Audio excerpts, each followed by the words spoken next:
تو اللہ تعالیٰ جل شانہ نے قیامت کے دن کی قسم کی تو ساتھ نفس لوامہ کی بھی قسم کی۔ قسم تو کوئی بھی کرے تو سننے والا متوجہ ہوتا ہے کہ یہ جو قسم کی جا رہی ہے تو یہ کسی عنوان کی اہمیت کو بیان کرنا مقصود ہے۔ تو پھر قسم اگر رب کرے تو پھر سمجھنے کے لیے کافی ہے کہ وہ کتنا اہم مضمون ہوگا جس پہ میرا رب رب ہو کے قسم کر رہا ہے۔ تو قیامت پر اللہ تعالیٰ قسم فرما رہا ہے تاکہ اس کا قسم فرمانا اہل عقل کے لیے کافی ہو کہ اس کے اس بات کے لیے اس سے بڑی کیا دلیل ہو سکتی ہے کہ میرا رب اس پہ قسم کر رہا ہے۔ اَيَحْسَبُ الْإِنسَانُ أَن لَّن نَّجْمَعَ عِظَامَهُ، اللہ تعالیٰ ارشاد فرماتا ہے کہ کیا آدمی یہ سمجھتا ہے کہ ہم ہرگز اس کی ہڈیاں جمع نہیں فرمائیں گے؟ یہ ایک کافر تھا، عدی بن ربیعہ، یہ مراد ہے یہاں انسان سے۔ ایک روایت کے مطابق ابو جہل بن ہشام مراد ہے۔ تو یہ ابو جہل یا عدی بن ربیعہ یہ کہتے تھے کہ کیا ہڈیوں کو دوبارہ جوڑا جائے گا، دوبارہ ان کو جمع کیا جائے گا؟ یہ نہیں ہو سکتا، قیامت نہیں آ سکتی۔ وہ کہتے تھے یہ جہاں ہے بس ختم ہو جائے گا کام تمام، لہٰذا جو عزت پانی ہے، جو لذت حاصل کرنی ہے، جو عیش و عشرت کرنی ہے، جو کچھ کرنا ہے اسی جہان میں کر لو۔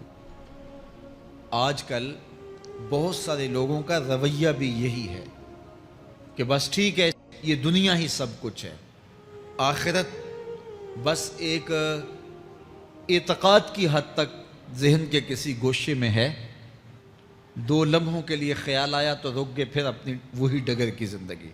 لیکن آخرت جب تیقن کی اس منزل تک پہنچ جائے پھر انسان کے اعمال کے اندر خود بخود جو ہے وہ نظم پیدا ہو جاتا ہے کہ چونکہ میں اللہ کے حضور پیش ہونا ہے اور ایک ایک عمل کا میں نے حساب دینا ہے۔ تو آخرت کے بارے میں یقین کی کمزوری انسان کو جو ہے وہ گناہوں کی دلدل میں پھنسا دیتی ہے۔ اس لیے آخرت کا یقین یہ بہت ضروری ہے تاکہ ہماری زندگی میں نظم پیدا ہو اور ہم اللہ کے حضور جھکنے والے، اس کے شکر گزار بندے، اس کی اتباع کرنے والے بنیں۔ تو اب وہ کافر کہتے تھے ابن ربیعہ یا ابو جہل کہ یہ جو ہڈیاں ہیں ان ہڈیوں کو کیسے دوبارہ زندہ کیا جائے گا۔ نضر بن حارث ایک کافر تھا، وہ کہیں سے قبرستان سے پرانی ہڈی اٹھا لایا اور وہ اتنی بوسیدہ تھی کہ ہاتھ کے لمس سے ٹوٹ ٹوٹ کے گرتی تھی، اور حضور کے پاس آ کھڑا ہوا اور آ کے کہنے لگا کہ کیا ان ہڈیوں کو دوبارہ زندہ کیا جائے گا؟ کون ہے ان کو جو دوبارہ زندہ کرے؟ اور ساتھ ہڈی توڑتا ہے اور اس کے ریزے زمین پہ گرتے ہیں۔ تو حضور علیہ السلام نے اللہ کی جانب سے اس کا جواب دیا۔ ذرا قرآن پڑھیے، سورہ یاسین کا آخری رکوع ہے، وَضَرَبَ لَنَا مَثَلًا وَنَسِیَ خَلْقَهُ قَالَ مَن يُحْیِی الْعِظَامَ وَهِیَ رَمِیمٌ۔ اب وہ باتیں کرنے لگ گیا ہے، اس کی زبان بولنے لگی ہے، اب کہاوتیں ہمارے لیے لاتا ہے، اور کیا کہتا ہے؟ مَن يُحْیِی الْعِظَامَ وَهِیَ رَمِیمٌ، ان ہڈیوں کو کون زندہ کرے گا جبکہ اتنی بوسیدہ ہو گئی ہیں؟ تو یہ نضر بن حارث حضور کے سامنے ہڈی لایا تھا اور توڑتا تھا اور کہتا تھا یہ ہڈیاں زندہ ہوں گی، ان ہڈیوں کو دوبارہ اٹھایا جائے گا جو اتنی بوسیدہ ہو گئی ہیں کہ ہاتھوں کا لمس بھی گوارا نہیں کرتی، اس کو دوبارہ زندہ کیا جائے گا؟ کون زندہ کرے گا؟ جواب سنو، قُلْ يُحْيِيهَا الَّذِي أَنشَأَهَا أَوَّلَ مَرَّةٍ، اے محبوب فرما دیجئے اب تو ہڈیاں موجود ہیں، جب ہڈیاں بھی نہیں تھیں تو جس رب نے انسان بنایا ہڈیوں کو جوڑ کے نہیں بنا سکتا۔ اب تو میٹیریل موجود ہے، جب میٹیریل بھی موجود نہیں تھا۔ هل أتى على الإنسان حين من الدهر لم يكن شيئا مذكورا، انسان پر وہ وقت بھی آیا ہے جب یہ قابل ذکر چیز ہی نہیں تھا، اس کا نقشہ نہیں تھا، اس کی صورت نہیں تھی، اس کا میٹیریل نہیں تھا، اس کا مادہ نہیں تھا، لیکن جس نے حضرت انسان بنایا پانی کی بوند سے تخلیق کیا، تو اب کیا وہ ہڈیوں کو جوڑ کر انسان نہیں بنا سکتا؟ تو یہ کفار بات کرتے تھے کہ نہیں نہیں نہیں، اتنی بوسیدہ ہڈیوں کو کیسے زندہ کیا جائے گا، یہ بات سمجھ میں نہیں آتی۔ پھر ان کے ذرے بکھر گئے، بعض انسانوں کو جانور چیڑ پھاڑ کے کھا گئے، کچھ وہ کھا گئے، کچھ ہڈیاں پڑی رہ گئیں، کچھ ان کی ہڈیاں راکھ بن کے اڑ گئیں۔ تو کیسے ہو سکتا ہے کہ ان کو دوبارہ زندہ کیا جائے، ان کے اجزاء جوڑے جائیں؟ اب یہ عدی بن ربیعہ نے بھی یہی کہا۔ اللہ ارشاد فرماتا یحسب الانسان ان لن نجمع عظامہ، یہ آدمی گمان کرتا ہے، کہتا ہے کیا ہڈیوں کو دوبارہ زندہ کیا جائے گا؟ اللہ فرماتا ہے کیوں نہیں، ہم اس بات پہ قادر ہیں کہ اس کے انگلیوں کے پور پور کو دوبارہ کھڑا کر دیں، اور اس کے اجزاء جو بکھرے ہوئے ہیں ان کو ہم اکٹھا کر کے دوبارہ ان کو جوڑ دیں، ہمارے لیے کوئی مشکل نہیں ہے۔ لیکن یہ اس کا خیال ہے کہ ہڈیوں کو کیسے جوڑا جائے گا، لیکن سورہ یاسین میں جو دلیل دی اس پہ کس قدر جو ہے وہ اشش کرنے کو جی چاہتا ہے۔ فرمایا کہ قل یحییھا الذی انشأھا اول مرہ، یہ کہتے ہیں یہ ہڈیاں کون جوڑے گا؟ کہا جب ہڈیاں بھی نہیں تھی، جس نے ہڈیاں بنائی اس کے لیے جوڑنا کیا مشکل ہے؟ تو یہ عجیب تم نے بات کی۔ تو اللہ تعالیٰ جل شانہ قیامت کے دن ہمارے وجود دوبارہ اٹھائے گا اور اپنے حضور بندوں کو کھڑا کرے گا اور ان سے سوال پوچھے گا۔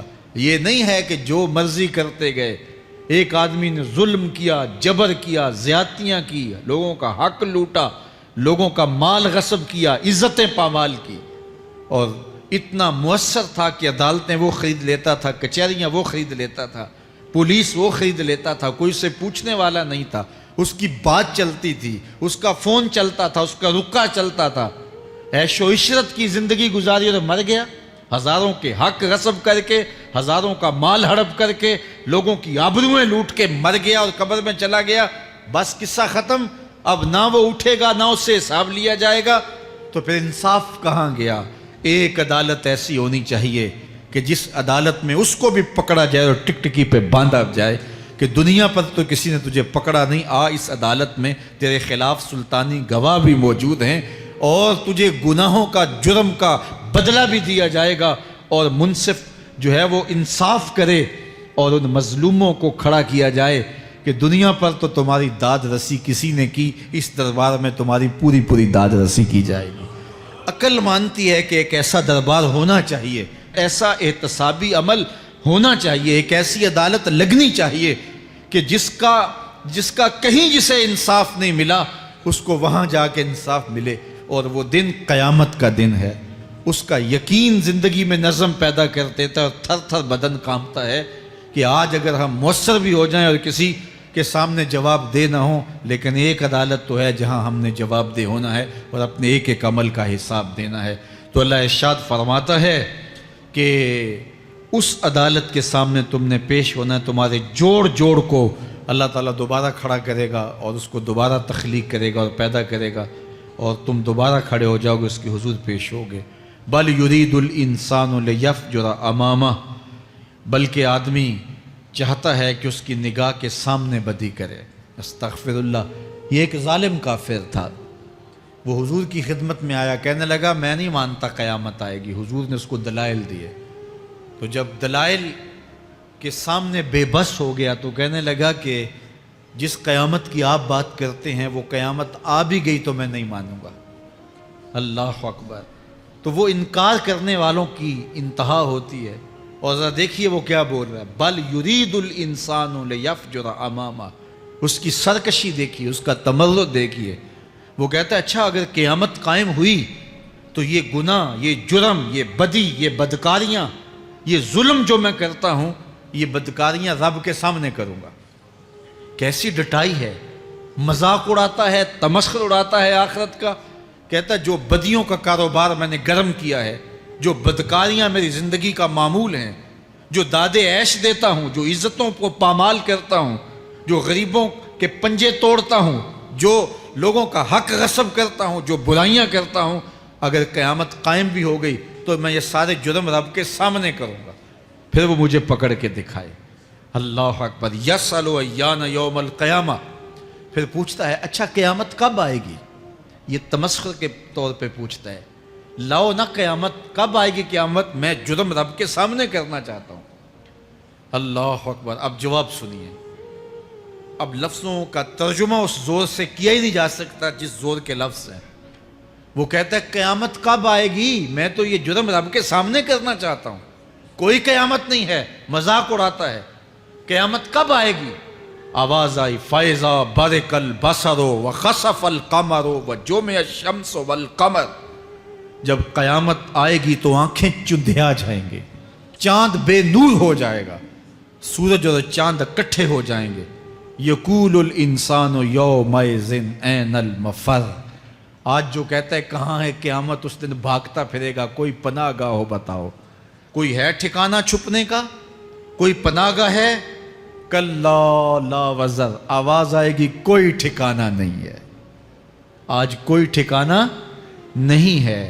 الی ربک یومئذ المستقر، اگر ٹھکانہ ہے تو صرف رب کے پاس ہے، انہیں ٹھکانہ ملے گا جو رب کے بندے ہیں اور اس کی دہلیز پہ آنے والے ہیں۔ یُنَبَّأُ الْإِنسَانُ یومئذ بما قدم وأخر، اللہ تعالیٰ اس دن بتا دے گا جو آگے بھیجا اور وہ بھی بتا دے گا جو پیچھے چھوڑا، ایک ایک چیز تشت ازبام ہو جائے گی۔ یوم تبلی السرائر فما لہ من قوت ولا ناصر، اللہ فرماتا سارے راز کھل جائیں گے، جو بند کمروں میں جرم کیے داد عیش دیتا رہا وہ بھی کھل جائیں گے، اور پھر کوئی طاقت نہیں ہوگی، کوئی زور نہیں ہوگا، کوئی زر نہیں ہوگا جو اس کو بے نقاب ہونے سے بچا سکے۔ اے داور حشر میرا نامہ اعمال نہ پوچھ، اس میں کئی پردہ نشینوں کے بھی نام آتے ہیں۔ تو وہ کتنا سخت دن ہوگا، ارشاد فرمایا جائے گا کہ جو آگے بھیجا، جو پیچھے چھوڑا، جو جرم کرتا رہا، جو نیکیاں کی، جو برائیاں کی، سب کچھ تشت ازبام ہو جائے گا۔ بل الانسان علی نفسہ بصیرہ، بلکہ آدمی خود اپنے حال پر اچھی طرح خود آگاہ ہے۔ ہم اسے نامہ اعمال کے دفتر دیں گے جہاں سب کچھ لکھا ہوگا۔ قرآن بتاتا جب نامہ اعمال سامنے آئے گا تو وہ بے ساختہ پکار اٹھے گا، ما لہذا الکتاب لا یغادر صغیرۃ ولا کبیرۃ الا احصاها، ہائے اس کتاب کو کیا ہوا، اس نے چھوٹی بڑی کوئی بات نہیں چھوڑی، سب کچھ لکھ دیا۔ نامہ اعمال سامنے ہوگے، زمین بولے گی، ہاتھ پاؤں بولیں گے، فرشتے بولیں گے، کرامن کاتبین بتائیں گے یہ کیا کیا جرم کرتا رہا، کیا کیا گناہ کرتا رہا۔ تو اس دن ہر شے سامنے آ جائے گی، تو یہ تو ثبوت ہوں گے ہی ہوں گے، لیکن اللہ فرماتا ہے ثبوت تو اپنی جگہ، لیکن بل الانسان علی نفسہ بصیرہ، کیا انسان کو خود نہیں پتا کہ وہ کہاں کھڑا ہے؟ اس کو اپنے جرائم کی فہرست خود یاد ہے، اس کے ضمیر پہ خود اس کا بوجھ موجود ہے، اسے یہ نامہ اعمال نہ بتاتے، فرشتے نہ بتاتے، پھر بھی اسے پتا تھا کہ میں کیا ہوں اور کہاں میں نے جرم کیا ہے۔ وَلَوْ أَلْقَى مَعَاذِيرَهُ، اللہ اکبر، اگر اس کے پاس جتنے بہانے ہوں سب لا ڈالے، جب بھی کوئی اس کا بہانہ نہیں سنا جائے گا۔ قیامت کا دن ہوگا، دنیا کے اوپر تو بہانوں سے انسان بچ نکلتا ہے، کوئی جھوٹ بول لیا، کوئی جھوٹا گواہ پیش کر دیا، کوئی مکر کر لیا، کوئی رشوت چل گئی، کوئی سفارش کام آ گئی، کوئی بہانہ تراش لیا، بات کو توڑ موڑ کے پیش کر لیا۔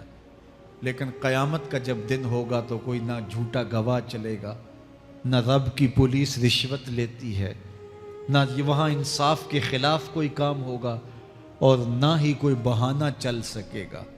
اللہ اکبر۔ دوسری بات مفسرین نے یہ بھی لکھی کہ بعض اوقات یہ ہوتا ہے کہ انسان اپنے گناہ پر، اپنے جرم پر کوئی بہانہ تلاش کر کے لوگوں کو مطمئن کر لیتا ہے۔ جو اس نے جرم کیا، کسی سے زیادتی کی، کسی کا حق غصب کیا، تو لوگوں نے ملامت کی تو وہ کوئی بہانہ تلاشتا ہے اور لوگوں کو مطمئن کر لیتا ہے۔ بعض اوقات لاجواب کر دیتا ہے، بعض اوقات مطمئن بھی کر لیتا ہے۔ وہ لوگوں کو تو مطمئن کر لیتا ہے لیکن وہ خود مطمئن نہیں ہو سکتا۔ جس نے جرم کیا ہوتا ہے، جرم اس کو اندر سے ڈستا رہتا ہے، اس کا ضمیر اس کو ٹھوکریں مارتا رہتا ہے، اندر کی بے چینی اسے تنگ کرتی رہتی ہے، اگرچہ وہ دلائل سے، مکر و فریب سے باتوں کو توڑ موڑ کے عذر کر لیتا ہے، کوئی بہانہ بنا لیتا ہے، لیکن اس کے باوجود اس کے اندر کوئی چین، اندر کوئی اطمینان نہیں ہوتا۔ اللہ اکبر! تو مجرم بے چین رہتا ہے۔ آج ہماری بے چینیوں کا ایک سبب ہمارا مالک کی دہلیز سے منہ موڑنا اور بہت سارے دیدہ نادیدہ گناہوں کا ارتکاب کرنا ہے۔ جب ہم سے سستیاں ہو جاتی ہیں، کوتاہیاں ہو جاتی ہیں، تو وہ گناہ ہمارا پیچھا نہیں چھوڑتے اور ہمیں بے چین اور مضطرب رکھتے ہیں۔ تو بعض اوقات جو ہے وہ ہم کہتے ہیں کہ پتہ نہیں بے چینی کیا ہے۔ بے چینی گناہوں کی ہے۔ گناہ طبیعت میں بے چینی پیدا کر دیتا ہے، سکون نہیں آنے دیتا۔ اطمینان کی دولت چھن جاتی ہے جب کوئی شخص گناہ کرتا ہے، اور یہ لازمی نہیں ہے کہ وہ کسی کا حق غصب کرے، اس نے کسی کی عزت ہی پامال کی ہو، اس نے کسی کی آبرو پہ حملہ کیا ہو۔ اگر نماز چھوڑی ہے تو بے چینی یہ بھی کم نہیں ہے، یہ رب کی نافرمانی ہے۔ اگر اس کی نظر بھٹکی ہے تو یہ بھی کم بے چینی نہیں دیتی۔ اگر اس کا خیال بہکا ہے، اس نے زبان سے کسی کو دکھ دیا ہے، اس نے کسی کے لیے سب و شتم کا انداز اختیار کیا ہے، گالی گلوچ کا رنگ اختیار کیا ہے، تو پھر کیا ہوا کہ یہ بے چینی اندر کو توڑتی رہتی ہے۔ انسان چلتا پھرتا ہے لیکن اسے طمانیت نہیں ملتی، اسے سکون نہیں ملتا۔ سکون کب ملے گا؟ سکون تب ملتا ہے جب کسی سے زیادتی کی ہو تو اس سے جا کے معافی مانگ لی جائے، اور اس لجاجت کے ساتھ معافی مانگی جائے کہ وہ مجبور ہو جائے معاف کرنے پہ، تو پھر اندر طمانیت اتر جاتی ہے۔ اگر رب کی نافرمانیاں کی ہیں تو لیلۃ القدر کے دامن میں اس سے معافی مانگ لو، اتنی لجاجت سے معافی مانگو، اس قدر رو کے معافی مانگو، ترلے منت پہ اتر آؤ، ہاتھ جوڑو، آنسو بہاؤ، چیخو، چلاؤ، رو، اس کی دہلیز سے لپٹ جاؤ، اس سے اپنے گناہوں کی معذرت کرو۔ جب مالک نے معاف کر دیا، اندر کی ساری بے چینیاں مٹ جائیں گی، دل کو قرار مل جائے گا، دل کو تسکین نصیب ہوگی۔ تسکین اس کی دہلیز سے تمہیں ملے گی، یہ اندر سے پھوٹتی ہے، باہر سے نہیں آتی ہے۔ تسکین کے قافلے اندر ہی اترتے ہیں، اندر سے اس کے سوتے پھوٹتے ہیں، اس کے چشمے پھوٹتے ہیں۔ ہم باہر سے ڈھونڈتے ہیں، باہر سے تسکین نہیں ملتی، یہ اندر سے آئے گی۔ اس لیے اس دل کے اوپر لگے ہوئے میل کچیل کو، غلاظت کو دور کر لو اور کھرچ دو دل کے اوپر پڑے ہوئے جتنے بھی زنگ ہیں، تو پھر نتیجہ کیا ہوگا؟ دل ستھرا ہوگا، مصفا ہوگا، مزکا ہوگا، تو پھر دل پر نور ہوگا، تو پھر آپ کو زندگی گزارنے کا لطف اور سرور اور مزہ آنے لگ جائے گا۔ تو انسان جب دلیلیں تراشتا ہے، اس سے بعض اوقات اپنے آپ کو بھی مطمئن کرنے کی کوشش کرتا ہے، اوروں کو بھی مطمئن کر لیتا ہے، لیکن حقیقت میں اطمینان نہیں ہوتا، وہ بے چینی ہوتی ہے۔ تو اللہ تعالیٰ جل شانہ اس کہانی کو بیان کرتے ہوئے ایک اور مضمون کو بیان کیا، اور یہ بالکل درمیان میں جملہ معترضہ کے طور پہ جو ہے وہ نظر آ رہا ہے کہ بات تو چل رہی ہے، تو اچانک اللہ اپنے محبوب سے مخاطبہ فرماتا ہے اور کیا ارشاد کرتا ہے؟ لا تحرک بہ لسانک لتعجل بہ۔ تو یہ اچانک بات کیوں آ گئی؟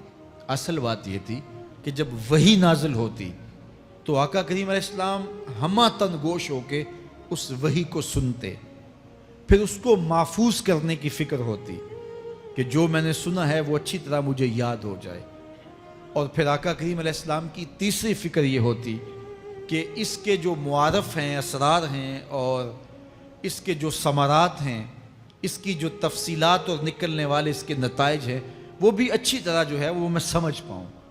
تو یہ تین مشقتیں بیک وقت حضور گوارا کر رہے ہوتے۔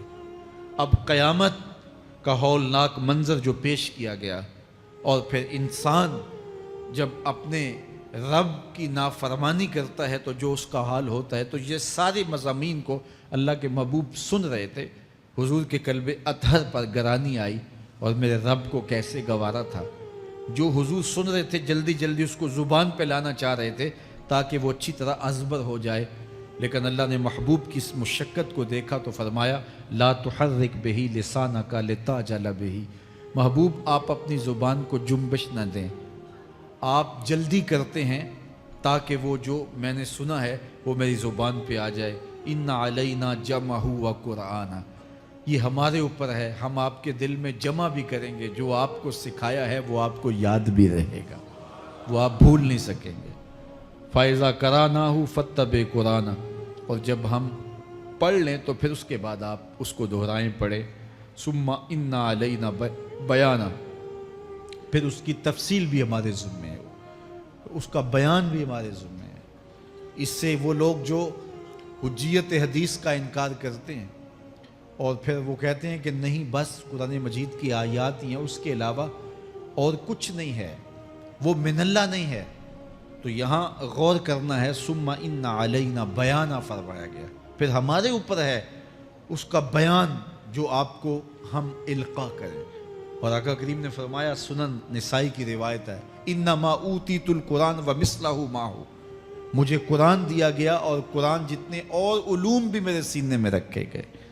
تو صرف قرآن ہی نہیں اتارا گیا حضور کے سینے میں، حضور کے سینے میں بہت کچھ نازل کیا۔ حضور کا سینہ گنجینہ ہے اسرار و معانی کا، اور اللہ تعالیٰ جل شانہ نے اپنے محبوب کو بہت کچھ عطا کیا۔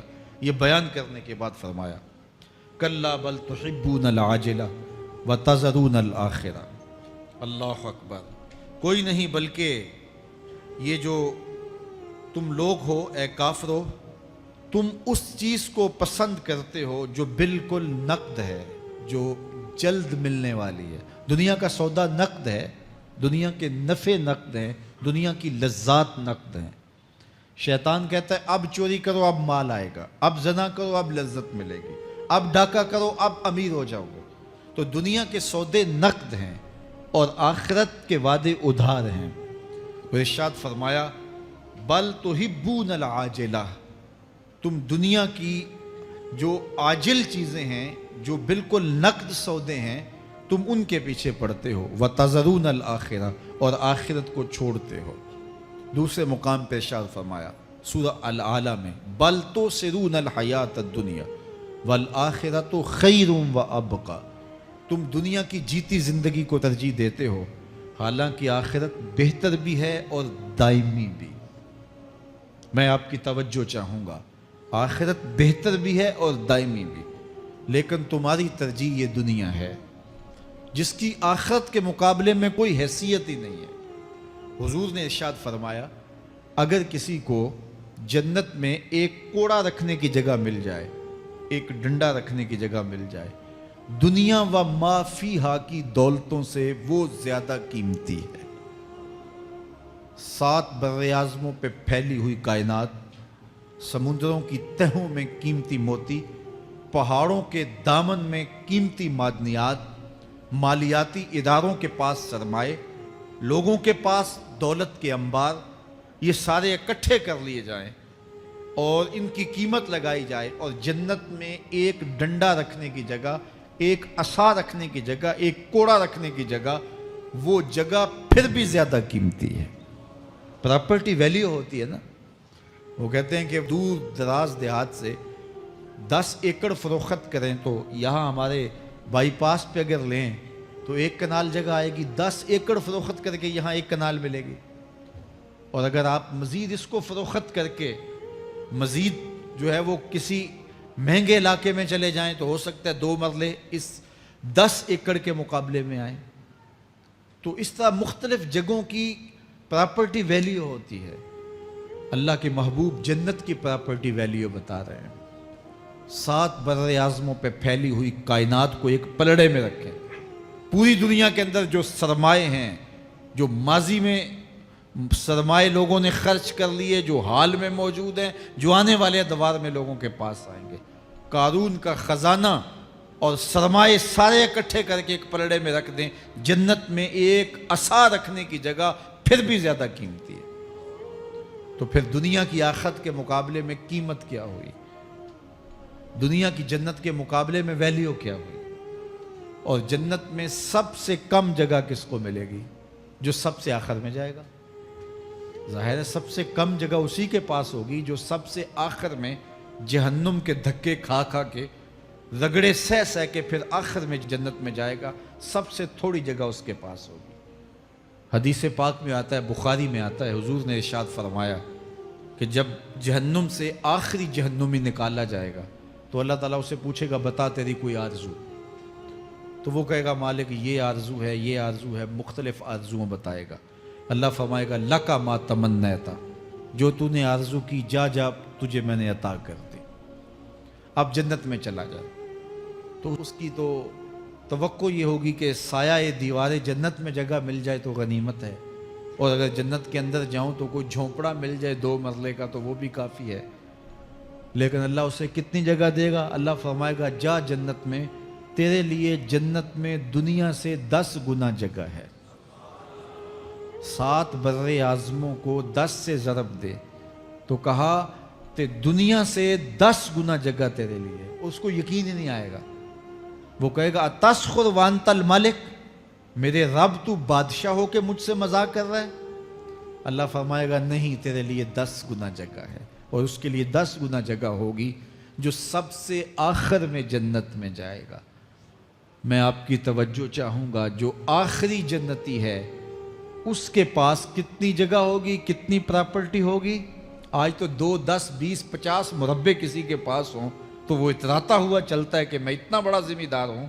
جنت میں آخری جنتی کی جگہ کتنی ہوگی؟ دنیا سے 10 گنا جگہ۔ تو داتا گنج بخش علی حجویری کی جاگیروں کا عالم کیا ہوگا؟ بابا فرید الدین گنج شکر کی جاگیروں کا عالم کیا ہوگا؟ پھر اصحاب رسول کی جاگیروں کا عالم کیا ہوگا؟ قیمتی کتنی جگہ کہ ایک ڈنڈا رکھنے کی جگہ مل جائے، دنیا و ما فیہا سے وہ قیمتی، اور وہ قیمتی جگہ دنیا سے 10 گنا جگہ اس کو دی جائے گی جو سب سے آخر میں جائے گا۔ تو مجھے بتائیے اس سے بڑا بے وقوف کوئی ہے جو آخرت کو برباد کر کے دنیا کا سودا کرتا ہے؟ بل توسرون الحیات الدنیا والآخرۃ خیر و ابقا، کہا آخرت بہتر بھی ہے اور دائمی بھی ہے، نہ ختم ہونے والی زندگی ہے۔ تو یہاں بھی ارشاد فرمایا کلا بل تحبون العاجلہ وتذرون الآخرہ، تم نقد کے پیچھے دوڑتے ہو، آخرت جو ادھار ہے اس کی پرواہ نہیں کرتے ہو۔ یہ نقد تمہیں مل بھی جائے، پہلی تو بات ہے ملتی نہیں ہے، دنیا تمہارے آگے بھاگتی ہے اور تم پیچھے بھاگ رہے ہو۔ کچھ حصہ تمہیں مل بھی گیا تو وہ کتنے سالوں کے لیے؟ 60 سال 70 سال، یہ تو بڑی لمبی زندگی ہیں۔ ہمارے ہاں 45 سال ایوریج نکالی گئی ہے۔ 60 سال بھی کوئی جی لے، 70 سال بھی کوئی جی لے، کیا حیثیت ہے آخرت کے مقابلے میں؟ آخرت کا ایک دن یوم حشر قرآن بتاتا ہے 50,000 سال کا ہوگا۔ 50 سال کا نہیں، 50-100 سال کا نہیں، 50,000 سال کا ایک دن۔ پھر اس کے بعد نہ ختم ہونے والی زندگی، مینڈے کی شکل میں موت کو بھی ذبح کر دیا جائے گا، موت کو بھی موت آ گئی، اب موت نہیں ہے، نہ ختم ہونے والی زندگی۔ اور جو جنت میں چلا گیا سب سے آخر میں جانے والے کی یہ جائیدادیں۔ تو اصل زندگی تو آخرت کی زندگی ہے۔ کلا بل تحبون العاجلہ وتذرون الآخرہ، یہ تو ایک سودا ہے۔ اب اللہ تعالیٰ ایک اور چیز بتا رہا ہے، ذرا غور کیجئے۔ دنیا کی محبت دل میں ایسی پیدا ہو گئی کہ ہمیں سال کے بعد ماہ سیام میں مسجد میں آنا نصیب ہوتا ہے، اور ہم اپنی ہی دنیا میں مگن ہیں کہ یہی دنیا سب کچھ ہے۔ یہ کائنات بھی دیکھو، میرا رب بیان کر رہا ہے وجوہ یومئذ ناظرہ الی ربہا ناظرہ۔ وہ دن جب آئے گا تو جب بندے اس کے حضور حاضر ہوں گے جنہوں نے اپنی زندگی حزم و احتیاط سے گزاری ہوگی، رب کی اتباع میں، فرما برداری میں، اس کے حکموں کو پورے کرتے بسر کی ہوگی، پھر ان کو صلہ کیا ہوگا؟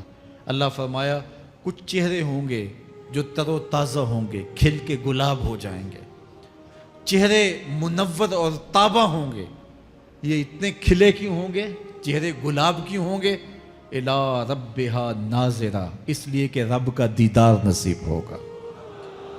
رب کا دیدار نصیب ہوگا تو چہرے کھل جائیں گے اور چہرے شگفتہ ہو جائیں گے، چہرے تر و تازہ ہو جائیں گے۔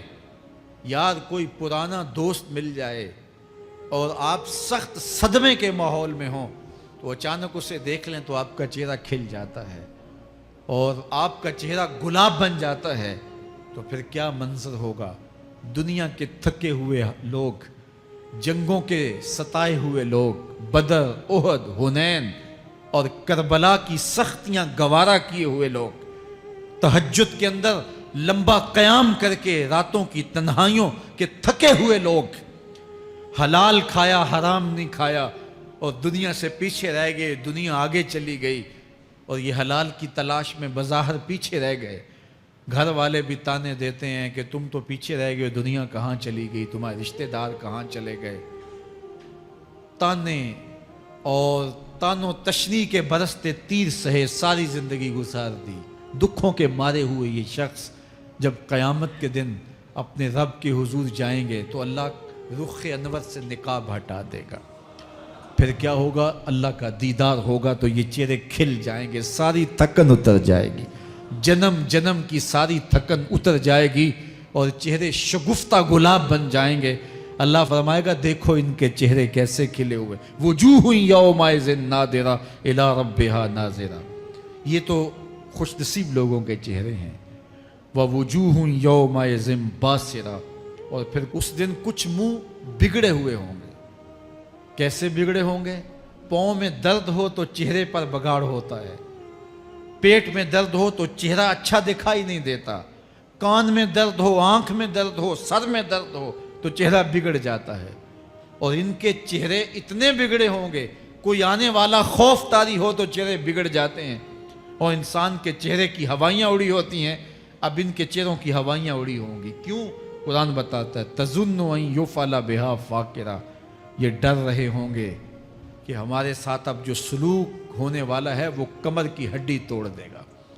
ہم نے رب کے حکموں کو توڑا، ہم نے پرواہ نہیں کی، ہم سمجھے دنیا میں آئے ہیں تو ہماری دنیا ہے، آوارہ ہوں، خواہشات نفس کے مطابق زندگی گزاریں، آنکھیں بے حیائی میں لگی رہیں، سوچیں آوارگی میں لگی رہیں، کان نغمے سنتے رہے، زبان جھوٹ بکتی رہی، ظلم و جبر کا بازار گرم رکھا، عصمتیں عزتیں پامال کرتا رہا، لوگوں کا مال لوٹتا رہا، حق غصب کرتا رہا، کلیجے اور دل چیرتا رہا، لوگوں کو زخمی کرتا رہا، لوگوں کے جذبات سے کھیلتا رہا، پرواہ نہیں کی کہ یہ دنیا ہے، امتحان گاہ ہے، چند دنوں کے لیے آئے ہیں، اللہ کے حضور پیش ہونا ہے، عملوں کا حساب ہونا ہے۔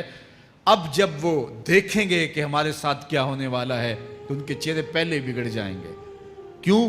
وہ گمان کریں گے کہ ان کی ریڑھ کی ہڈی توڑ دی جائے گی، ایسے عذاب آئیں گے جس طرح کسی کی ریڑھ کی ہڈی ٹوٹ جائے تو اس کا چہرہ شگفتہ گلاب تو نہیں ہوتا، اس کا چہرہ جو ہے وہ تو کس قدر مرجھایا ہوا ہوتا ہے۔ تو اللہ ارشاد فرماتا ہے اس طرح ان کے چہرے ہوں گے۔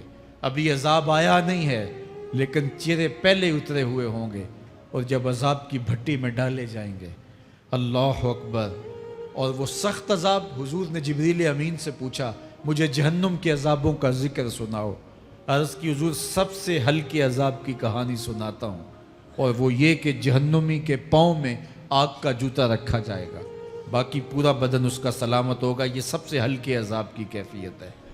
اب پاؤں میں آگ کا جوتا ہوگا، حدت، گرمی، شدت اتنی ہوگی کہ دماغ پگھل کے ناک اور کانوں کے راستے سے باہر آ جائے گا۔ پاؤں میں رکھے ہوئے جوتے کی گرمی دماغ کو ایسے چڑھے گی کہ وہ پگھل جائے گا اور ناک اور کانوں کے راستے سے باہر آ جائے گا۔ تو اللہ کے عذاب کے خوف سے چہرے بگڑ جائیں گے، حالت سلامت نہیں رہے گی۔ یہ بات ذہن میں رکھیں کہ اللہ جس کو جہنم میں ڈالے گا اس کو اس صورت میں نہیں ڈالے گا، یہ محمدی صورت ہے، یہ شکل اس کی چھین لی جائے گی اور اس کی شکل بڑی کر دی جائے گی۔ اس کا ایک ایک دانت احد پہاڑ جتنا ہوگا۔ احد پہاڑ کا پھیلاؤ 15 کلومیٹر پہ ہے، 15 کلومیٹر کا ایک دانت اور 32 دانت کتنے ہوں گے تو منہ کتنا بڑا ہوگا۔ اس کو اتنا بڑا اس لیے کیا جائے گا تاکہ وہ عذاب کی تکلیف زیادہ سہے۔ 70 گز موٹی کھال ہوگی اور کھال جل جائے گی تو اللہ قرآن میں فرماتا ہے ہم نئی کھال دے دیں گے تاکہ عذاب کی تکلیف اس کو گوارا کرنی پڑے۔ پھر چیخے گا، چلائے گا، ہائے مجھے پانی دو، پانی دو، پیاس کی شدت ہے۔ 70 سال تک تو اس کی کوئی آواز ہی نہیں سنے گا۔ 70 سال کے بعد داروغہ جہنم چیخ کر کہے گا کیا مانگتا ہے؟ وہ بولے گا مجھے پانی چاہیے۔ کہا جائے گا تو بے بھی ملتا ہے پانی۔ پھر داروغہ جہنم اسے پانی دے گا